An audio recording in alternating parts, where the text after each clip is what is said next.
வணக்கம் ஃப்ரெண்ட்ஸ். இன்றைக்கி நம்ம வீடியோவில் பார்க்க போகிறது பார்த்தீங்கன்னா விவோ S1 இந்த மாடலில் வந்து நமக்கு ஒரு விவோவில் ரெகுலராக வரக்கூடிய அனேபிள் டு சார்ஜ் அப்படின்னு சொல்லிட்டு ஒரு எரர் வரும். இந்த எரர் வந்துச்சு அப்படின்னா சார்ஜர் வந்து இமீடியட்டாக கட் ஆகிடும். நம்ம சார்ஜர் போடும்போது நமக்கு இந்த எரர் வந்து ஷோ ஆகும். இப்போ இந்த எரர் வந்தால் என்ன இஷ்யூவாக இருக்கும் அப்படிங்கிறத நான் வந்து டீட்டெயில்டாக எக்ஸ்பிளைன் பண்ணுறேன். இந்த ஃபோனில் இருக்கிற ஃபால்ட்டுங்கிறது ரொம்ப ஒரு பேசிக்கான ஃபால்ட்டு தான். ஆனால் இந்த ஃபால்ட்டு வந்து இந்த மாதிரி எல்லா ஃபோன்லேயும் டக்குன்னு ஈஸியாக முடிகிற மாதிரி இருக்காது. கொஞ்சம் நீங்கள் வந்து செக் பண்ணுற மாதிரி இருக்கும். இந்த மாதிரி அனேபிள் டு சார்ஜ்னு வந்துட்டு சொல்லிட்டு உங்களுக்கு சார்ஜிங் வந்து ஸ்டாப் ஆகிடும். இது பார்த்தீங்க அப்படின்னா பேட்டரியோட ஐடி லைனில் தான் நமக்கு இந்த ப்ராப்ளம் வந்து க்ரியேட் ஆகும். ஐடி லைன் அப்படிங்கிறது பேட்ரி கனெக்டரில் உள்ள ஒரு லைன். இது வந்து பேட்டரியோட கனெக்ட் ஆனால் மட்டும்தான் உங்களுக்கு பேட்ரி டிடெக்ட் ஆகிருக்குங்கிற சிக்னல் வந்து உங்களோட சிபியூக்கு போகும். இதில் பார்த்தீங்கன்னா இந்த பின் வந்து பார்த்திங்கன்னா வி பேட்டு. இதில் வந்து நமக்கு வந்து 408 வந்து டயோடு வழி வருது. சென்டர் பின்னு இந்த பக்கம் பார்த்திங்கன்னா கிரவுண்டு நமக்கு 00. இந்த சென்டரில் இருக்கிற 2 பின்னு, இது 2 பின்னும் பார்த்திங்கன்னா ஐடி பின்.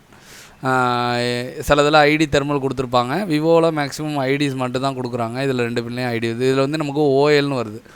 ஓஎல்னு வருதுன்னா இந்த லைன் வந்து டேரெக்டாக ஓப்பன், ரொம்பவே ஈஸியான ஃபால்ட்டு.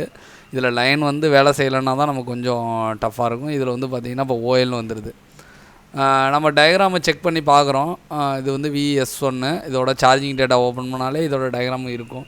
இதில் வந்து ஸ்கிமேட்டிக் கிடையாது. நம்ம வந்து ஹார்ட்வேர் சொல்யூஷனை வச்சு தான் ஒர்க் பண்ணுற மாதிரி இருக்கும். இதை நான் வந்து செக் பண்ணும்போது சென்டர் பின்னு பார்த்திங்கன்னா மேலே ஒரு ரெசிஸ்டரோட கனெக்ட் ஆகிருக்கு. ரெசிஸ்டரோட கனெக்ட் ஆகி இந்த ஐடி, அதாவது இந்த டிடெக்ஷன் யார் எடுக்க போகிறா அப்படிங்கிறது தான் விஷயம். இந்த ஃபோனில் பார்த்தீங்க அப்படின்னா இந்த டிடெக்ஷனை உங்களோட சிபியூ எடுக்குது. சில ஃபோனில் சார்ஜிங் ஐசி எடுக்கும், சில ஃபோனில் பார்த்தீங்கன்னா பவர் ஐசி எடுக்கும். இந்த ஃபோனில் பார்த்தீங்கன்னா டிடெக்ஷனை கம்ப்ளீட்டாக சிபியூ தான் எடுக்க போகுது. சப்போஸ் லைன் ஒர்க் ஆகி இல்லை சிபியூ பண்ணுறீங்க, இந்த லைனை வந்து டேரெக்டாக டிஸ்கனெக்ட் பண்ணி விட்டுட்டிங்கன்னா கூட உங்களுக்கு சிபியூ ப்ராப்ளத்தில் கூட ஐடி. ஆனால் இப்போ இவங்க வந்து ஷீல்டு வந்து கட் பண்ணியிருக்காங்க. கட் பண்ணும்போது இந்த ரெசிஸ்டரை வந்து அவங்க மிஸ் பண்ணிட்டாங்க. அதனால தான் நமக்கு இஷ்யூ. ஆனால் அதனால தான் ஸ்டார்டிங்லேயே சொன்னேன் இந்த ஃபால்ட்டு வந்து அவ்வளோ டஃப்பானது கிடையாது. ஆனால் ஐடி ஒர்க் ஆகலைன்னா நமக்கு என்ன நடக்குதுங்கிறத இந்த வீடியோ பார்க்குறது மூலமாக தெரியும். நீங்கள் பார்த்தீங்கன்னாவே தெரியும், அந்த ரெசிஸ்டர் வந்து டேரெக்டாகவே மிஸ்ஸு. ஷீல்டு கட் பண்ணும்போது இந்த கார்னரில், அதுவும் நெட்வொர்க் செக்ஷனுக்குள்ளே ஒரு ரெசிஸ்டர் இருக்குது. அப்படிங்கும்போது நம்ம வந்து ஷீல்டு தானே பிரித்தோம் அப்படின்னு பார்ப்போம். இது நெட்வொர்க்குக்காக ஒர்க் பண்ணும்போது அவங்க வந்து ஷீல்டு ரிமூவ் பண்ணும்போது இந்த ரெசிஸ்டரை வந்து மிஸ் பண்ணிட்டாங்க. அப்போ பார்த்துங்க, சிப்லோவில் பொறுத்த வரைக்கும் காம்பனண்ட்டுங்கிறது ரொம்ப ரொம்ப இம்பார்ட்டன்ட். ஒரு காம்பனண்ட் மிஸ் பண்ணால் கூட நமக்கு பார்த்திங்கன்னா அது உடஞ்சதுனால என்னென்னா அதோட பாட்டம் ஸ்பேஸ் வந்து உட்கார வைக்க முடியலை.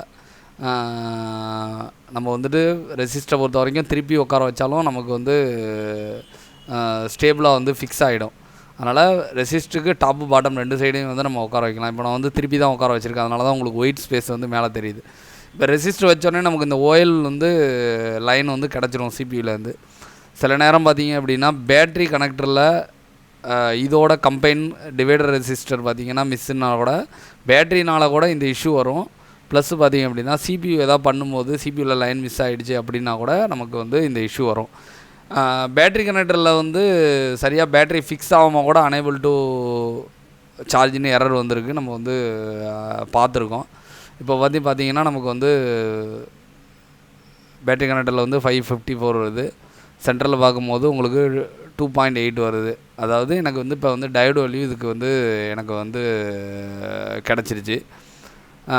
நெக்ஸ்ட்டு வந்து பேட்டரியையும் நான் ஒரு வாட்டி எக்ஸ்பிளைன் பண்ணிடுறேன். இந்த பேட்டரியில் பார்த்தீங்கன்னா இந்த சென்டரில் 2 பின் இருக்குல்ல, இதுதான் ஐடி பின். அதிலேயே மார்க் பண்ணியிருக்காங்க பாருங்கள்.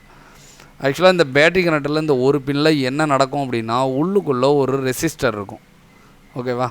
உள்ளுக்குள்ளே உள்ள ரெசிஸ்டர், அதையும் நான் உங்களுக்கு மெஷர் பண்ணி காமிக்கிறேன் எவ்வளோ ரெசிஸ்டர் இருக்குன்னு.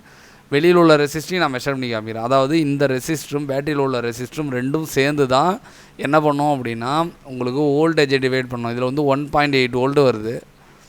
இந்த வோல்டேஜ் வந்து பார்த்திங்க அப்படின்னா இந்த 2 ரெசிஸ்டரும் சேர்ந்து டிவைட் பண்ணால் மட்டும்தான் உங்களுக்கு பேட்ரி மாட்டிருக்கீங்கிற டிடெக்ஷன் சிபியூக்கு போகும். அப்புறம் தான் உங்களோட சார்ஜிங் வந்து கரெக்டாக நடக்கும். அப்படி வந்து இல்லை அப்படின்னா உங்களுக்கு சார்ஜிங் வந்து ப்ராப்பராக இருக்காது. இப்போ இந்த ரெசிஸ்டரை நான் மெஷர் பண்ணி காமிக்கிறேன். ரெசிஸ்டன்ஸ் மோடில் போட்டுட்டு பி மைனஸ்ன்னு இருக்குல்ல, அது வந்து மைனஸ் பின்னு. அதில் வந்து ஒரு ப்ரோப்பை வச்சுக்கிட்டு சென்டர் ப்ரோப்பை வச்சிங்கன்னா உள்ளுக்குள்ளே எவ்வளோ ரெசிஸ்டர் இருக்குதுன்னு நமக்கு தெரியும். இப்போ பார்த்தீங்கன்னா நமக்கு ஸ்க்ரீனில் வந்து 99.8ன்னு காமிக்குது. அப்படின்னா 100K உள்ளே இருக்குது. 100K ரெசிஸ்டர் பார்த்தீங்க அப்படின்னா உள்ளுக்குள்ளே வந்து ப்ளேஸ் பண்ணியிருக்காங்க. சப்போஸ் நீங்கள் வாங்கி போடுற பேட்ரி வந்து ஒரிஜினல் பேட்ரி இல்லை, இல்லைனா குவாலிட்டியான ஏதோ ஒரு பேட்டரியை ஒன்று வாங்கி போடுறீங்க அப்படிங்கும்போது உள்ள ரெசிஸ்டர் 100K இல்லாமல் வேறு ரெசிஸ்டர் இருந்துச்சுன்னாலும் நமக்கு இந்த பிரச்சனை வரும்.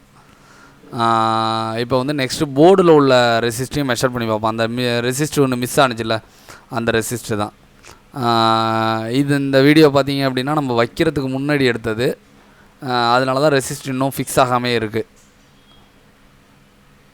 இப்போ இந்த ரெசிஸ்டர் பார்த்தீங்க அப்படின்னா நமக்கு 10K, அதாவது வெளியில் உள்ள ரெசிஸ்டர் 10K, உள்ளே இருக்க ரெசிஸ்டர் பார்த்தீங்க அப்படின்னா நமக்கு 100K. இது ரெண்டும் சேர்ந்து தான் டிவைட் பண்ணுது.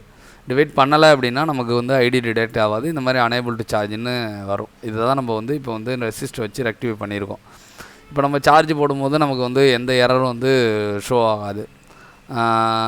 உங்களுக்கும் இந்த மாதிரி சிப் லெவலில் வந்து ஃபால்ட் ரெடி பண்ணணும், சிப் லெவல் கற்றுக்கணுன்னு ஆசைப்பட்றீங்கன்னா ஸ்க்ரீனில் இருக்க நம்பரை கான்டாக்ட் பண்ணுங்கள். நம்ம தொடர்ச்சியாக வீடியோ போட்டுட்ருக்கோம். அதை மிஸ் பண்ணாமல் இருக்க சேனலை வந்து மறக்காமல் சப்ஸ்கிரைப் பண்ணிக்கங்க. இப்போ பார்த்தீங்கன்னா நமக்கு 57 சார்ஜ் பர்சன்டேஜ் காமிக்குது. எரர் எதுவும் ஷோ ஆகலை. Thanks friends.